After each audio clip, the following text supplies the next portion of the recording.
মায়ের অঞ্জলি দেওয়ার পর যা সাংঘাতিক মানে বিচ্ছিরি টাইপের ওয়েদার হবে আমি ভাবতেও পারিনি। মানে জগত্রী পুজোর দিনই এরকম বিচ্ছিরি টাইপের বৃষ্টি বজ্রবিদ্যুৎ সহ কোনোদিন হয়নি। আমার সাথে ঠাকুরমশাইও একই মতামত ছিল।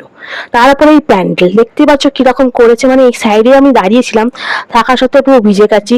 তারপরে শীত দিকটাতে উঠে গিয়ে জাস্ট একটুকুনি ওপর দিয়েছিলাম, তার পুরোপুরি তো উঠতে পারিনি, ওইদিকে ঠাকুরমশাইরা ছিলেন, তো পুরো ভিজে গেছিলাম। যে প্যান্ডেলটা করেছে আর কি বলবো তা দেখে, কারণ বার্ধক্য করে আমাকে বৃষ্টি শুরু হয়ে যাওয়ার কারণে আর বিদ্যুৎ চমকানোর কারণে এখানেই আমাকে আশ্রয় নিতে হয়েছিল।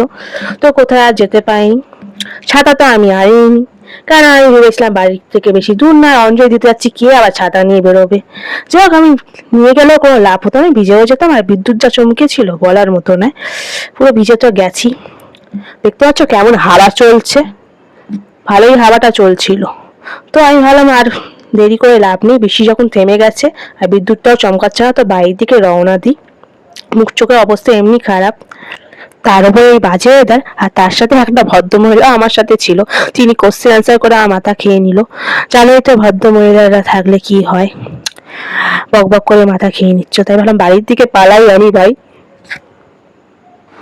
হ্যাঁ, ঘরে আমি পৌঁছে গেছি, ভিজে চান হয়ে আছি, ড্রেস খুলতে হবে, করতে হবে, সিঁদুরটা মুছে দিয়েছি, বিচ্ছিরিভাবে ঘেটে গেছিলো, কি আর বলি। এখনো 3টে বেজে গেছে, পেটে কিছু খাওয়ার পর প্রথমবার এই অভিজ্ঞতাটা হলো, বৃষ্টি আর বিদ্যুৎ, গাছ কি জোরে বিদ্যুৎ চমকালো পরপর, প্রথমবারটা তো সাংঘাতিক ছিল। যাক আমি এখন রেস্ট চাইনি, বিকজ অলরেডি জ্বর হয়ে মানে সেরেছিল, ঠান্ডা সর্দি লেগে আছে। তো তার আগে যদি আবার জ্বর চলে আসে তো সেটাকে মেনটেন করতে আমি চাই না। তো বাই। আমার মতো কার কার এই বিচ্ছিরি ওয়েদারের অভিজ্ঞতা হয়েছে কমেন্ট বক্সে লিখতে ভুলবে না, আর কারা কারা এরকম ভাবে আমার মতো আটকে গেছিল প্যান্ডেলে। আর তারপর যা ওয়েদার হয়েছিল, আমরা ঠাকুর মশাই ওরা বলছিল পাবলিক কি বিদ্যুৎ চমকালো। যাই হোক, ভিডিওটা ভালো লাগলে একটা লাইক দিতে ভুলবে না। আর সবার পুজো আশা করি ভালো কেটেছে, তারপর আর বৃষ্টি হয়নি, ভগবানের কৃপায়। রক্ষা করো মা।